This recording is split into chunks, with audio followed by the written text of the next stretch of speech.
بسم اللہ الرحمن الرحیم۔ السلام علیکم، ویلکم ٹو ہم کہانی۔ پلیز ناول کو لائک کر دیجیے، اگر آپ نیو ہیں تو سبسکرائب ضرور کر دیجیے۔ چلتے ہیں ناول کی طرف۔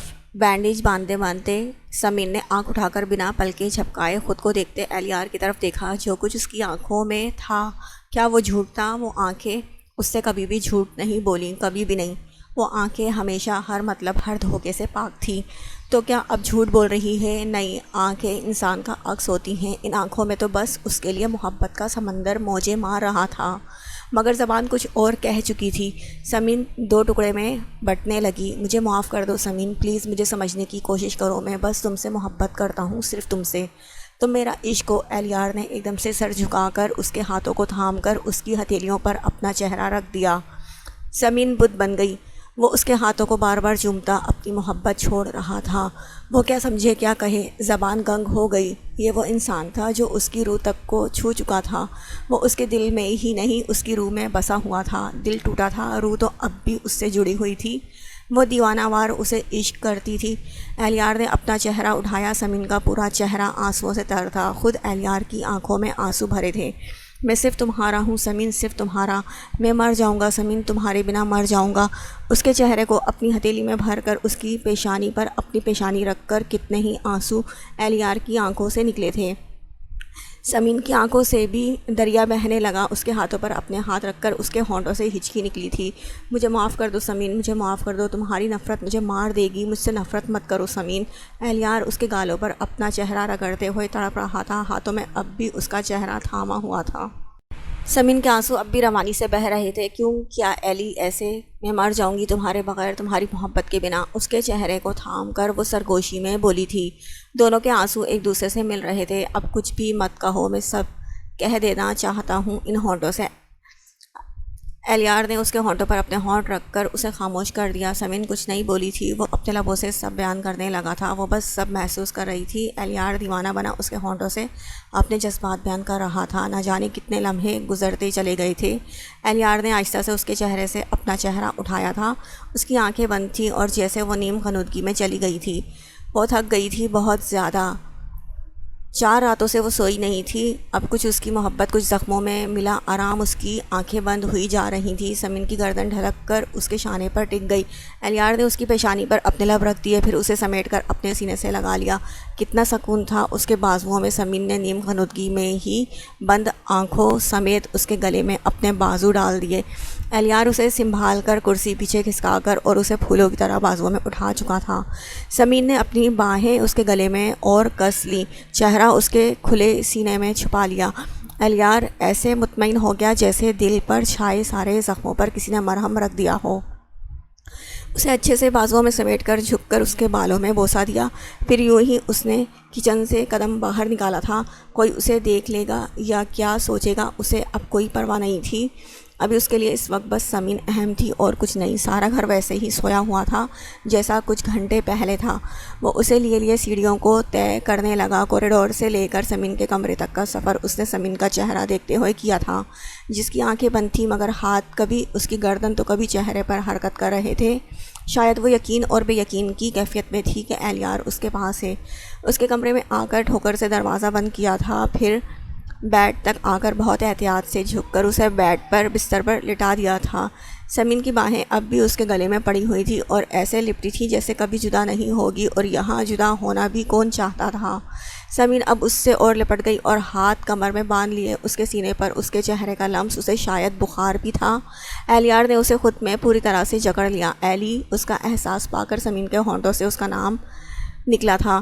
ایلی کی زندگی اسے خود میں سمیٹتے ہوئے اس نے اس کے بالوں میں انگلیاں چلائی تھیں۔ پیروں کو جنبش دے کر کمفرٹر کھول کر اپنے اور سمین کے اوپر ڈالا، اسے لپٹائے ہوئے اور سمین کے سر کو سہلاتے ہوئے۔ کب الیار کی آنکھیں بھی بند ہو گئیں اسے خود پتہ بھی نہیں چلا۔ روز کی طرح الارم بجا تو الیار کی آنکھ کھلی تھی۔ سونے سے پہلے موبائل اس نے جیب سے نکال کر سائڈ ٹیبل پر رکھ دیا تھا، جو اب آہستہ آہستہ رینگ رہا تھا۔ سمین اب بھی اس سے لپٹی گہری نیند میں تھی۔ وہ جاگ نہ جائے، الیار نے اسے اپنے بازوؤں میں لیے ہی ایک ہاتھ بڑھا کر الارم آف کیا۔ خود اس کا سر بہت بھاری ہو رہا تھا۔ الیار نے آنکھیں بند کر کے دوبارہ کھولی، اپنے سینے سے سمین کا چہرہ اٹھایا۔ وہ کیسی زرد سی ہو رہی تھی۔ تمہاری اس تکلیف کی قسم، کہ جب تک تم پر اپنا اعتبار واپس قائم نہ کر دوں چین سے نہیں رہوں گا۔ اس کی پیشانی پر اپنے لب رکھ کر اس نے بہت احتیاط سے اس کا سر تکیے پر رکھا تھا۔ اٹھ کر بیٹھتے ہوئے کمفرٹر اس کے وجود پر برابر کیا، نگاہ اس کی بینڈیج پر پڑی تو رات کے سارے لمحات نظروں میں گھوم گئے۔ پھر سے وہی زہریلی سوچ لہرائی، اگر میں وہاں نہیں ہوتا تو یہ سوچ کر اس نے اپنی آنکھیں اذیت سے بند کر لی تھی۔ اس حد تک چلی جائے گی اسے معلوم نہیں تھا۔ تمہیں کچھ ہو جاتا تو بھلا میں جی سکتا تھا۔ پھر سے اس کے قریب لیٹتے ہوئے وہ کوہنی کے بل ہو کر اس کا چہرہ دیکھ رہا تھا، ہاتھ بڑھا کر بالوں کی لٹوں کو سنوارنا شروع کیا تھا۔ چند دنوں بعد گھر میں شادی کا ہنگامہ جاگ چکا تھا۔ فائق بہت دھوم دھام سے ان دونوں کی شادی کر رہے تھے۔ بڑی ماں کے سسرال والے نیلم کے رشتہ دار اور اہلیار کے ددیال کے چند لوگ مہمان بن کر گھر میں آ کر ٹھہرے ہوئے تھے۔ آج مہندی کی رسم تھی، اس لیے گھر کے لان میں ارینجمنٹ کی گئی تھی۔ ابھی رسم ہونے میں بہت وقت تھا۔ نگار بے چینی سے اپنے کمرے سے نکل کر اہلیار کے روم کی طرف بڑھی تھی۔ اس دن کے بعد اہلیار ان کے ہاتھ ہی نہیں آیا تھا کہ وہ اسے سمجھا کر اپنی منوا لیتی۔ ابھی ملازمہ نے اطلاع دی تھی کہ چھوٹے صاحب اپنے روم میں ہی ہیں تو وہ تیزی سے اس کے روم میں آئی تھی۔ اہلیار کے روم کے پاس آ کر پہلے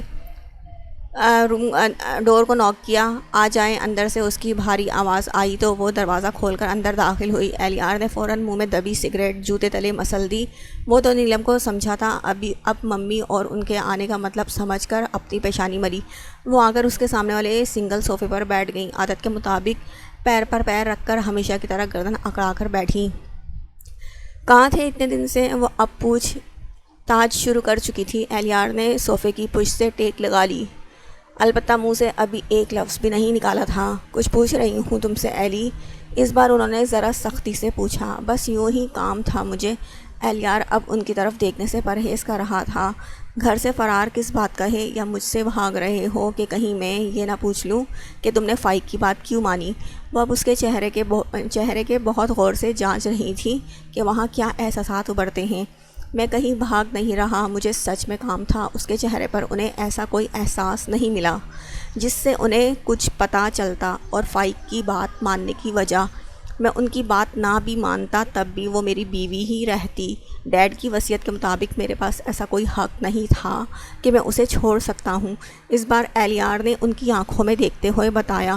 تم جانتے تھے وہ تمہاری بیوی ہے؟ نگار نے بہت چپتے ہوئے انداز میں اس سے پوچھا تھا۔ ہاں میں جانتا تھا۔ آپ کو معلوم ہے کہ میں کسی بھی جائز رشتے کے بغیر کسی بھی لڑکی سے بے تکلف نہیں ہو سکتا۔ اگر وہ صرف ڈیڈ کی بیٹی ہوتی، میرے لیے بس احترام کے لائق ہوتی اور کچھ نہیں، میں اس سے ایسے دوستی نہیں کر سکتا تھا۔ میرے کچھ اصول ہیں ممی، اور میں انہیں توڑتا نہیں۔ اہلیار کی بات پر نگار نے ایک دم سے خود کو لعنت کی تھی۔ اتنی اہم بات وہ کیسے بھول گئی تھی؟ انہیں تو یہ معلوم تھا کہ اہلیار محرم نہ محرم ضرور دیکھتا ہے۔ وہ اپنی زندگی اللہ کے بتائے ہوئے طریقے سے گزارتا ہے، تو پھر وہ کیسے بے خبر نکلی؟ اگر انہوں نے اپنے بیٹے کے چہرے کو دیکھا جو انہیں دیکھ رہا تھا، ان کے دیکھنے پر مسکرایا تھا، چھپتی ہوئی مسکراہٹ، میری عزت ہے، اس کا رشتہ مجھ سے جڑا ہوا ہے، اور اپنے سے جڑے ہر رشتے کو نبھانے کے لیے میں تیار ہوں، کیونکہ میں نے اللہ سے وعدہ کیا تھا تب جب اس نے مجھے تھام لیا تھا۔ میں نے اس سے عہد کیا تھا کہ کبھی بھی کسی کے دل دکھانے کا سبب نہیں بنوں گا، کبھی اس کے راستے سے نہیں بھٹکوں گا۔ تو بتائیں ممی، میں کیسے برداشت کر سکتا تھا کہ آپ سرے عام اس مظلوم پر اپنی نفرت انڈیلیں؟ آپ نے اس پر الزام نہیں لگایا تھا، میری غیرت کو للکارا ہے۔ نگار بس ساخت سی اپنے بیٹے کی شکل دیکھ رہی تھی جو بہت ضبط سے کام لیتے ہوئے ان سے کہہ رہا تھا، اور بھلے تمہارا دل اجڑ جائے، وہ بس اتنا ہی بولی تھی۔ دل؟ وہ سر جھڑک کر ہنسا تھا، بہت ہی طنزیہ ہنسی۔ نگار نے لب بھینچ لیے۔ یہ دل اجڑنا کیا ہوتا ہے ممی؟ جب آپ کسی سے محبت کرتے ہیں، میں تو اس کی محبت سے ہمارا دل ہمیشہ آباد رہتا ہے۔ وہ ہمیں ملے یا نہ ملے، اس کی محبت ہمارے دل کو سبز و شاداب رکھتی ہے۔ دل نہیں اجڑتے، نہ مرتے ہیں۔ وہ ملے گا یا نہیں، اس کا فیصلہ اللہ پر چھوڑ دینا چاہیے۔ وہ ذرا سا مسکرایا تھا۔ انسان اگر کوشش کرے اور اگر کسی کو چاہے تو اسے حاصل کرنے کی ہر کوشش کرنی چاہیے، ہر ترکیب آزمانی چاہیے، چاہے کسی بھی قیمت پر۔ نگار نے اپنے بال جھڑک کر فخر سے کہا، ساری زندگی انہوں نے یہی تو کیا تھا۔ ہاں کوشش کرنا چاہیے، اگر معاملہ دو طرفہ ہو، یک طرفہ پر کسی قیمت پر نہیں ممی۔ کوشش صرف جیت جانے کے لیے ہو تو وہ محبت نہیں، بس حصول ہوتا ہے ممی، اور مجھے یہی نہیں کرنا۔ اپنے بالوں میں ہاتھ پھیرتے نگار کے ہاتھ تھم گئے۔ وہ ساکھ سی مسکراتے اہلیار کو دیکھ رہی تھی۔ کیا وہ سب جانتا ہے؟ نہیں، انہوں نے سر جھٹک دیا، مگر اس کی بات بڑی تیزی سے دل میں چبھی تھی۔ میں یہاں یہ بیکار کی بحث کرنے نہیں آئی تھی، مجھے جاننا ہے فائق نے ایسا کیا کہا ہے کہ تم یوں اپنی بات سے کنارے ہٹ گئے؟ کیا اب اس لڑکی سے تم کو محبت نہیں؟ نگار نے اب ڈائریکٹ وہی سوال کیا جو وہ پوچھنے آئی تھی۔ اہلیار اس بار صوفے سے اٹھ کر کھڑا ہو گیا۔ نگار نے بیٹے کو دیکھا، کھڑے ہونے سے اس کا قد اور لمبا ہو گیا۔ ذہن سے اس نے 2 ہی چیزیں لی تھیں، اس کی آنکھیں اور مضبوط جسم کے ساتھ لمبا قد۔ ان سے رخ موڑ کر کھڑا وہ بالکل ذہن لگا، نگار جیسے ماضی میں کھوئی تھی۔ محبت تو اب بھی بہت کرتا ہوں ممی، بلکہ محبت تو عشق سے سوا ہونے لگی ہے، اتنی کہ اس کی ایک تکلیف پر بھی میری جان نکل گئی تھی۔ اس دن مجھے خبر ہوئی کہ میں عشق کے کن راستوں پر کھڑا ہوں، اسے کچھ بھی ہوا نا تو میری سانسیں بھی رک جائیں گی۔ اہلیار جیسے خود سے بول رہا تھا، آواز اتنی آہستہ تھی بس شروع کے الفاظ نگار نے سنے تھے۔ وہی تو میں کہہ رہی ہوں، جب تم کسی اور سے محبت کرتے ہو تو پھر یہ مجبوری کیوں؟ نگار کہتے کہتے صوفے سے کھڑی ہو گئی اور رخ موڑ کر کھڑے اہلیار کے پاس آ کر اس کی پشت پر ہاتھ رکھا۔ ایلی، تم صرف ایک بار ہاں کرو تو میں یہ تماشا ختم کرا سکتی ہوں، اس فائق کو مزہ چکھا سکتی ہوں، اسے روڈ پر لا سکتی ہوں۔ اہلیار نے تیزی سے مڑ کر ان کا چہرہ دیکھا۔ میں صحیح کہہ رہی ہوں میری جان، ہم اس شہر کا سب سے بڑا وکیل ہائر کریں گے، فائق پر کیس کریں گے، یہ جائیداد، یہ گھر حاصل کریں گے، اور ہم بڑی آسانی سے فائق کو سڑک پر لا سکتے ہیں، اپنی زندگی سے دور پھینک سکتے ہیں۔ وہ اس کا ہاتھ تھامے ہوئے ایک ماں نہیں کاروباری عورت لگی تھی۔ اہلیار تکلیف سے ہنسا تھا۔ کیسی بے خبر تھیں وہ ہمیشہ سے بے خبر تھی، اپنے بزنس میں گم، اپنی ذات میں گم۔ بچپن سے دیکھتا آ رہا تھا کہ وہ کیسے سب سے لا تعلق رہتی تھی، مگر ان سب کے باوجود بھی وہ اہلیار سے بہت محبت کرتی تھی، اور اسی محبت میں صرف اس کے کہنے پر فائق سے شادی کے لیے راضی ہو گئی تھی۔ صرف اس کے لیے یہ بندھن نبھا رہی تھی، ورنہ وہ بچہ نہیں رہا تھا جو فائق اور نگار کے درمیان کے فاصلے سمجھ نہیں سکتا تھا۔ صرف اس کے لیے دونوں نے جو قربانیاں دی تھی وہ ان کا قرض دار تھا۔ نگار تو اس کی ماں تھی اور وہ اپنی ماں سے بہت محبت کرتا تھا۔ ٹھیک ہے، وہ ذرا سا کاروباری ٹائپ تھی مگر بہت مضبوط، ہر موڑ پر سر اٹھا کر جینے والی۔ وہ اس کا آئیڈیل تھی۔ وہ اپنی ماں کو کسی تکلیف میں نہیں دیکھ سکتا تھا، مگر وہ ابھی جو چاہتی تھی اس پر عمل کرنا وہ بھی ناممکن تھا۔ یہی سب سوچتے ہوئے وہ ان کی شکل دیکھ رہا تھا۔ ایسے کیا دیکھ رہے ہو ایلی؟ صحیح کہہ رہی ہوں میں، ہم بہت کچھ کر سکتے ہیں۔ نگار نے اب کے اس کا چہرہ تھام کر کہا، اور ڈیڈ سے بے ایمانی کر کے کیا میں جی سکوں گا؟ وہ وہی سنجیدہ تھا۔ بے ایمانی نہیں، اہلیار اپنا حق ہے۔ نگار نے اس کے چہرے سے ہاتھ ہٹا کر غصے سے اسے دیکھا۔ یہ حق ہے، یہ حق نہیں، بے ایمانی ہوگی ممی، وہ بھی اپنے ڈیڈ سے، جو وہ تمہارا باپ نہیں ایلی، سوتیلا ہے وہ، سمجھے تم؟ وہ ایک دم سے چیخی تھی۔ سگا سوتیلا یہ کیا ہوتا ہے ممی؟ کیا صرف دنیا میں لانے والا ہی باپ ہو سکتا ہے؟ آپ کو پالنے والا، آپ کو سب برا بتانے والا، آپ کو اولاد کی طرح محبت دے کر ساری دنیا سے حفاظت کرنے والا آپ کا باپ نہیں ہو سکتا؟ وہ جیسے تڑپ اٹھا تھا۔ نگار نے ہونٹ بھینچ لیے۔ یہ وہی ڈیڈ ہیں ممی، جب ہم دونوں کو ڈیڈ چھوڑ کر چلے گئے تھے تو اپنے آپ کو بھلا کر انہوں نے مجھے سنبھالا تھا، مجھے سینے سے لگایا۔ میں جب بھی بہکا ایک مضبوط دیوار کی طرح میری محافظ بن گئے، مجھے زندگی کی صحیح روش دکھائی۔ اور آپ کہہ رہی ہیں وہ سوتیلے ہیں، اور جس بزنس جس جائیداد کے لیے آپ مجھے خیانت پر اکسا رہی ہیں وہ اسی وقت ختم ہو گئی ہوتی جب ڈیڈ کا ایکسیڈنٹ ہوا تھا، بزنس لاس میں جا رہا تھا۔ تب یہی ڈیڈ تھے جنہوں نے دن رات محنت کر کے مشکل اٹھا کر آج یہ بزنس کو یہاں تک پہنچایا۔ وہ بولتے بولتے رخ موڑ چکی نگار کے سامنے آ کھڑا ہوا، اور اسی سوتیلے باپ نے اپنی ہی اولاد سے منہ موڑ کر صرف ہمارے لیے سوچا، ہمیں اپنایا۔ اور پھر مجھے یہ بتائیں ممی، نکاح کا فیصلہ تو میرے اپنے ڈیڈ کا تھا، انہوں نے سمین سے نکاح کروایا تھا، وہ بھی غلط تھے؟ وہ تیز آواز میں ان سے پوچھ رہا تھا۔ نگار کیا بولتی؟ اس سوال کا جواب تو ان کے پاس بھی نہیں تھا۔ زین نے ایسا کیوں کیا؟ یہ تو مجھے معلوم نہیں کہ زین نے ایسا کیوں کیا، مگر تم جو اس کی اتنی سائڈ لے رہے ہو، اس نے دکھا دیا سگا ہوتا ہے۔ اس کی اپنی بیٹی کی محبت کی بات آئی تو اس نے اسے ہی چنا، تمہیں نہیں۔ اف، اہلیار نے اپنا سر تھام لیا۔ بڑی ماں صحیح کہتی ہیں، اس کی ممی اپنی بات سے کبھی ہٹتی نہیں، جو ان کے دل میں بیٹھ جائے اسے ہی صحیح سمجھتی ہیں۔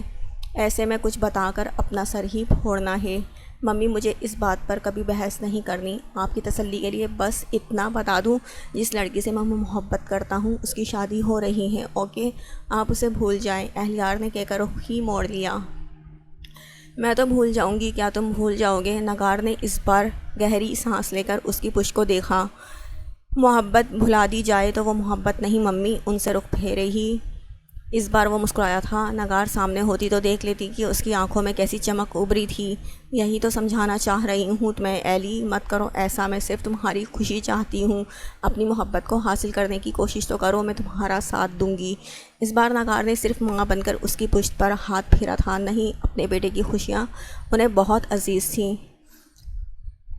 محبت صرف حصول کا نام نہیں ممی، میں ایسے بھی بہت خوش ہوں۔ اہلیار نے مڑ کر ان کا ہاتھ تھام لیا۔ یس ممی، پلیز آپ سمین کو معاف کر دیں، وہ بے قصور ہے، وہ بہت معصوم ہے۔ ان کا ہاتھ تھام کر بہت امید سے انہیں دیکھا۔ انہوں نے ایک دم سے ہاتھ جھٹک دیا۔ اہلیار نے ان کی آنکھوں میں اس کے نام سے ابھرتی نفرت دیکھی۔ میں اسے کبھی معاف نہیں کروں گی ایلی، تم اگر اس سے محبت بھی کرتے تو بھی میں اس سے اتنی ہی نفرت کرتی جتنی ابھی کرتی ہوں۔ اہلیار ششدر سا ان کے چہرے کو دیکھ رہا تھا۔ اسے لگتا تھا کہ اس کی ممی کبھی کسی سے نفرت نہیں کر سکتی تھیں۔ ان کا دل پاک ہے، مگر آج ان کے چہرے پر چھایا یہ نفرت کا احساس اسے یقین دلا گیا۔ عورت کسی صدی کی ہو شراکت برداشت نہیں کر سکتی، اور سوتیلا رشتہ برداشت کرنا ہر عورت کا ظرف نہیں۔ اس کی ممی بھی انہی عورتوں میں سے ہیں جو یہ رشتہ کبھی قبول نہیں کر سکتی۔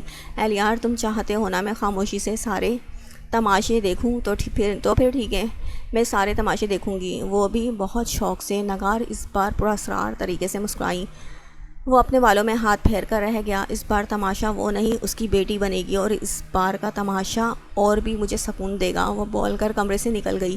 اہلیار نے بس آسمان کی طرف دیکھا۔ اللہ اپنے بندے کو بس صبر اور حوصلہ دینا کہ ساس بہو دونوں سے اپنے بال نچوا کر بھی مسکراتا رہوں۔ وہ بولتے ہوئے آ کر بیڈ پر سیدھے سیدھے گرا تھا، پھر اٹھ کر اپنی جینس کی جیب سے سگریٹ کا پیکٹ نکالا اور لائٹر ٹیبل پر رکھا تھا۔ وہ اٹھ کر ٹیبل تک آیا تھا اور سگریٹ کا ٹکڑا سلگا کر آہستہ آہستہ قدموں سے چلتے ہوئے کھلی بالکنی میں آ گیا۔ نیچے سب مہندی کے فنکشنز کی تیاری میں لگے ہوئے تھے، ہر طرف سجاوٹ، ہر طرف روشنی۔ وہ تو ایسے فنکشنز کے سخت خلاف تھا، مگر فائق صاحب کی ضد، وہ نہ جانے کیا کرنا چاہتے تھے۔ اس نے منع کیا تو کہنے لگے جب اپنی من پسند شادی کرنا تو صرف نکاح کرنا، کورٹ میرج کرنا۔ انہیں کوئی اعتراض نہیں۔ اہلیار کے ہونٹوں پر مسکراہٹ آ گئی۔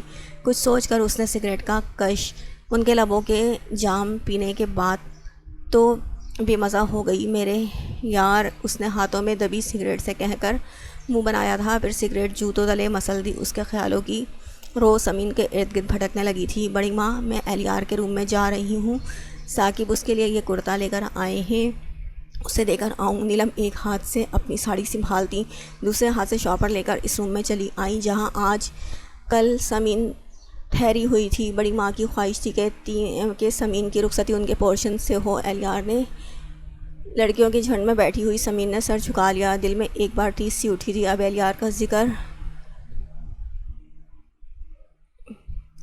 لے تو آیا ہے ثاقب، مگر وہ پہنے گا بھی؟ اہلیار کو کرتا شلوار نہیں پسند۔ بڑی ماں کسی کام میں مصروف تھی، مسکرا کر بولی، یہ ایلی بھائی بھی عجیب ہیں، ذرا سا جو شادی کی خوشی میں مسکرا لیں۔ اتنی حسین بیوی بیٹھے بیٹھے مل گئی ہے، مگر ان کے تو مزاج ہی نہیں مل رہے ہیں۔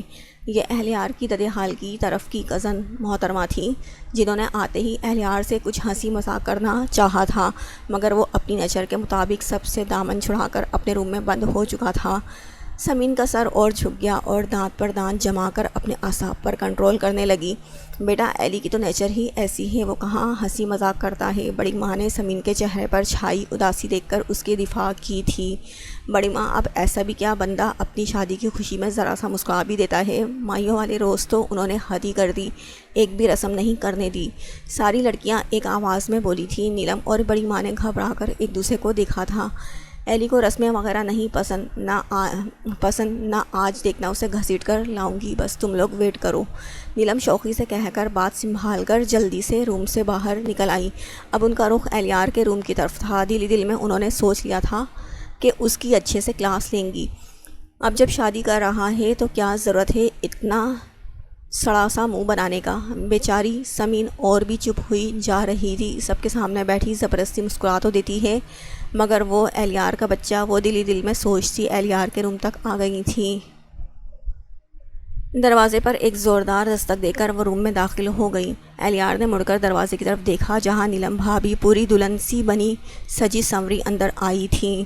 اس کا دل کہاں کوئی مذاق کر کے انہیں چھیڑ کر لطف اٹھائے، مگر یہ شادی اس کی مرضی کے خلاف ہو رہی ہے، اس لیے وہ اب تک جتنا بھی سڑا منہ سڑا مزاج دکھا رہا تھا، یہی سب سوچ کر اس نے اپنا چہرہ پھر سے ویسا ہی بے تاثر کر لیا جیسا اب تک تھا۔ ایلی اٹھو، تمہارے بھائی یہ کرتا لائے ہیں، جلدی سے چینج کر لو، مہندی کی رسم کرنی ہے۔ نیلم خوش دلی سے مسکراتے ہوئے آگے بڑھیں۔ حالات جیسے بھی ہوں وہ اس حساب سے اپنے کو خوشی رکھتی تھیں اور شاید یہی ان کی صحت کا راز تھا۔ اہلیار دل ہی دل میں سوچ کر ہنسا، اب تک اتنی رسمیں کی ہیں میں نے، بھابھی میں کہیں نہیں جاؤں گا، آپ کو معلوم ہے مجھے فضول رسموں سے چڑ ہے، اور وہ بھی ایسے حالات میں۔ بہت ہی روڈلی اس نے انکار کر کے اپنا موبائل پر پھر سے کچھ ٹائپ کرنے لگا۔ تماشا لگوایا ہوا ہے تم نے، پہلے ہی مائیوں کی رسم میں رائتا پھیلایا، اب مہندی پر بھی اب یہ سب فضول کی ضد ختم کرو، چلو سب کیا سوچیں گے۔ نیلم بڑی نرمی سے اسے سمجھاتے ہوئے آگے بڑھی اور اس کے ہاتھ سے موبائل چھین کے بیٹھ کے ایک طرف پھینک دیا۔ بھابھی مجھے کوئی فرق نہیں پڑتا لوگ کیا سوچیں گے، آج تک میں نے لوگوں کی سوچنے کی کبھی فکر نہیں کی۔ ویسے ہی روکھے پھیکے انداز میں جواب دے کر وہ تکیہ سر کے نیچے رکھ کر اوندا لیٹ گیا۔ تو پھر آج وہاں تمہارا اسٹیچو لگا دوں، وہ بری طرح سے جل گئی تھی۔ ہاں، ہاتھ میں پکڑے شاپر سے اس کی پشت پر زوردار انداز میں مارا تھا۔ لگا دے پورے شوق سے، کہیں تو مارکیٹ سے بنوا کر لے آؤں۔ وہ آرام سے وہیں بیڈ پر لیٹا ہوا ان کی بات سے بہت ہی محظوظ ہوا تھا، سینے میں منہ چھپا کر اپنی ہنسی چھپائی۔ ایلی میں اچھے سے تمہاری پٹائی کروں گی، تم سے زیادہ دکھی لگتی ہے سمین، مگر اچھے سے سب بول دیتی ہے، مسکرا بھی دیتی ہے، ساری رسمیں بھی کروائیں، کتنا خیال ہے اسے سب لوگوں کا۔ سمین کے ذکر پر اہلیار کا دل کہا نیلم سے التجا کر لے کہ اسے ایک بار سمین سے ملوا دے، مگر ہائے رے یہ مجبوریوں کی بیڑیاں۔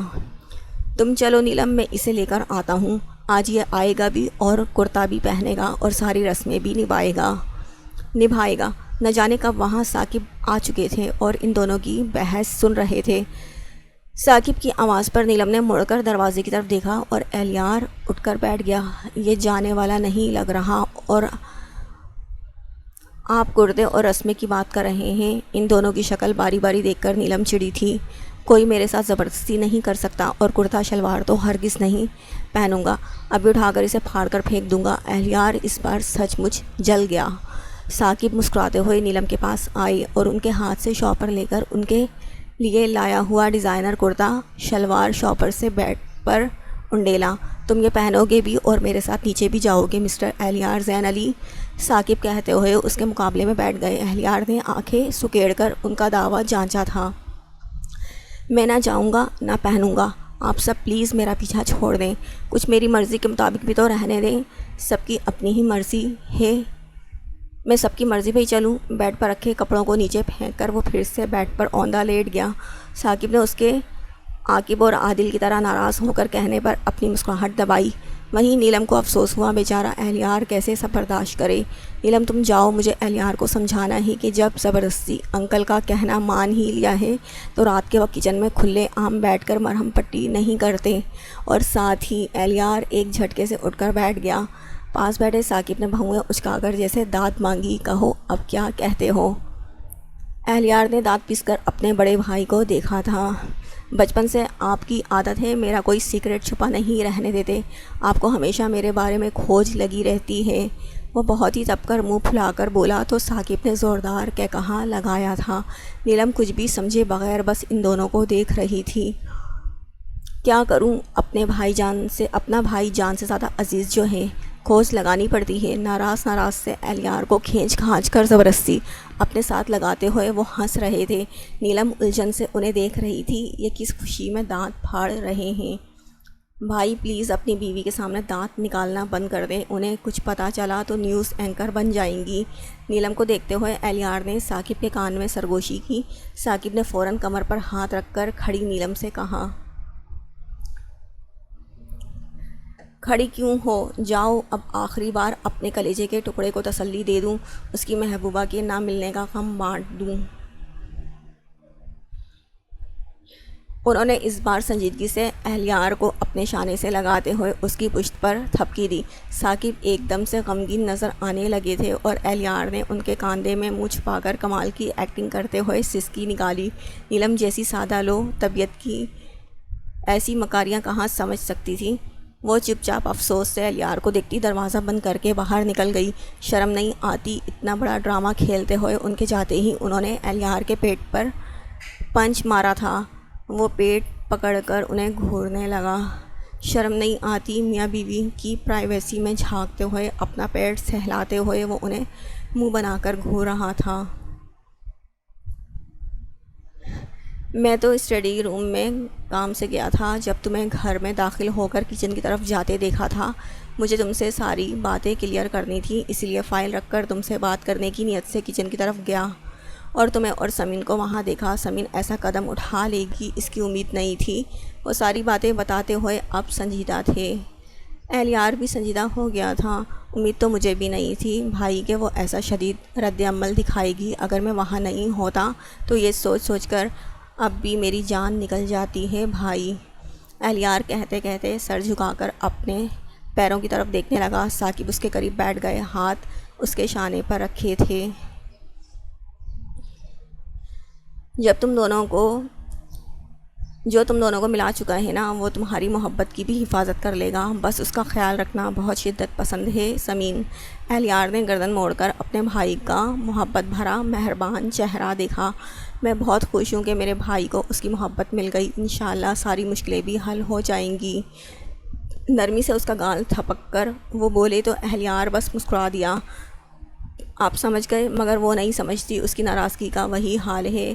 ابھی بھی اہلیار کی اداسی اور بڑی تھی۔ وہ تم سے بہت شدت سے محبت کرتی ہے نا، تو یہ سب جان کر دل بھی ٹوٹا ہے، اتنی جلدی تو جڑنے والا بھی نہیں۔ تمہارے اس دن کا اظہار شاید کافی نہیں تھا، پھر سب رشتہ داروں کی باتیں، مامی کا رویہ اس سے بدظن کر رہا ہے۔ تم اسے ملو اور سب سمجھاؤ، اسے یقین دلاؤ، سب سمجھ جائے گی وہ انشاءاللہ۔ ثاقب نے تسلی دینے کے ساتھ ساتھ اسے اپنے شانے سے لگا کر تھپکا۔ آئی لو یو بھائی۔ اتنے دنوں بعد اہلیار خود کو ہلکا پھلکا محسوس کرنے لگا، بے اختیار بچوں کی طرح ان کے گلے سے لگ گیا۔ Love you to my little prince. اس کا سر تھام کر وہ اسے چھوڑ کر کھڑے ہو گئے، پھر مسکرا کر اہلیار کے پرسکون چہرے کو دیکھا۔ ویسے ایک بات بتاؤ ایلی، اس بار ان کی آواز میں شوخی گھلی تھی۔ اکثر میں سمین سے تمہاری بے تکلفی دیکھ کر شک میں پڑ جاتا تھا کہ اہلیار ایسے کیسے چینج ہو گیا، پھر یہ سوچ کر کہ شاید وہ فیملی ممبر ہے، تم اس کی پرواہ کرتے ہو، میں سر جھٹک دیتا تھا۔ مگر جب پھر بات دوستی سے آگے بڑھی اور میں دیکھنے لگا اہلیار آرام سے سمین کا ہاتھ پکڑ لیتا ہے، آرام سے اس سے راتوں کی تنہائی میں ملتا ہے، مجھے فارم ہاؤس پر ہی شک ہو گیا تھا اور اس دن کچن میں سب دیکھ کر کلیئر ہو گیا۔ کارپیٹ پر پڑا کرتا اٹھا کر وہ اب شرارت سے بول رہے تھے۔ اہلیار بستر پر ہتھیلی ٹیکے انہیں مسکرا کر دیکھ رہا تھا۔ نیلم کے منہ سے اس دن کا سارا ماجرا سن کر اور بڑی ماں کا اطمینان دیکھ کر پہلے ہی میں کچھ نہ کچھ سمجھ چکا تھا۔ بڑی ماں سب جانتی ہیں نا، انہوں نے کہتے کہتے اہلیار سے تائید بھی چاہی تھی۔ ہاں، شروع سے اہلیار اس بار ہنسا تھا۔ کچن میں تم دونوں کو دیکھ کر مجھے یقین ہو گیا کہ اہلیار بھائی کی پرانی محبوبہ یہی لڑکی ہے جس کے لیے وہ سب بھلا بیٹھے ہیں۔ اگر وہ تمہاری محبوبہ نہیں ہوتی تو صرف تو اتنے پاگل تو تم نہیں ہوتے، نہ ہی اتنی کلوز ہونے والے تھے۔ اگر وہ صرف بیوی بھی ہوتی۔ ان کی شوخی پر اہلیار نے انہیں بیڈ سے تکیہ کھینچ کر مارا تھا۔ شرم نہیں آئی آپ کو؟ سب دیکھتے حد ہے، یہ میرے بڑے بھائی ہیں۔ وہ دانت پیستا ان کی مسکراہٹ دیکھ رہا تھا۔ اب ایسا بھی بے شرم نہیں ہوں میں تو جب فلم سینسر ہونے لگی تو اچھے بچوں کی طرح آنکھیں بند کر کے وہیں سے مڑ کر اپنے روم کی طرف چلا آیا۔ ان کی شرارت پر اس نے دوسرا تکیہ اٹھایا۔ اب ثاقب گلا پھاڑ کر ہنستے اپنا بچاؤ کرتے پورے روم میں گھوم رہے تھے۔ اہلیار تکیے سے ان کے خاطر کرتا ان کے پیچھے پیچھے تھا۔ دونوں اسی طرح لڑتے جھگڑتے بیڈ پر گرے تھے۔ اب یہ مار دھاڑ چھوڑو، مجھے یہ بتاؤ چھوٹے بھائی صاحب کے ساری بات چھپانے کی کیا ضرورت تھی؟ سب کیوں انجان ہیں تمہاری محبت سے۔ ثاقب سنجیدہ ہو کر اس کے پاس بیٹھ گئے۔ اہلیار اٹھ کر تکیہ اپنی گود میں رکھ کر سکون سے بیٹھ گیا۔ پھر وہ پوری تفصیل سے ساری باتیں انہیں بتانے لگا جو ابھی تک بڑی ماں کے علاوہ کوئی نہیں جانتا تھا۔ ثاقب کو اس لیے بتایا کہ ایک تو وہ سب جان کر کسی سے کہنے والے نہیں تھے، دوسرے ان کی مدد کی بھی اسے ضرورت تھی۔ ثاقب بھائی سے بڑھ کر اعتبار کے لائق کوئی اور نہیں ہو سکتا تھا۔ ان کی مدد سے وہ مبین انکل کو کھوج نکالے گا جن کا پتہ صرف فائق صاحب کے پاس تھا۔ اسے انکل سے بہت کچھ جاننا تھا۔ ثاقب سن کر بس اسے دیکھ کر رہ گئے۔ اہلیار نے بیچارگی سے انہیں دیکھا تھا۔ ایلی مجھے لگتا ہے معاملہ کچھ اور ہے، خیر جو ہوگا وہ ہم پتہ لگا ہی لیں گے، ابھی تم چلو میرے ساتھ۔ ثاقب سر جھٹک کر کھڑے ہو گئے کیونکہ ٹائم نہیں بچا تھا سب سوچنے کے لیے۔ نیچے مہمان منتظر تھے۔ نو وے میں نہیں جا رہا وہاں۔ وہ گود میں رکھا تکیہ سر کے نیچے رکھ کر پھیل کر لیٹ گیا۔ ٹھیک ہے نہ جاؤ، میں کسی سے تو کچھ نہیں کہوں گا مگر ابھی جا کر سمین سے ضرور کہوں گا۔ تم ہی وہی لڑکی ہو جس سے اہلیار 17 سال کی عمر سے محبت کرتا چلا آ رہا ہے، اور وہ داستان بھی بتاؤں گا جب تم اس سے ملے تھے۔ انہوں نے اپنے ہاتھوں میں کرتا اٹھا کر سنجیدگی سے کہا مگر آنکھوں میں شرارت صاف جھلک رہی تھی۔ اہلیار فوراً اٹھ کر بیٹھ گیا۔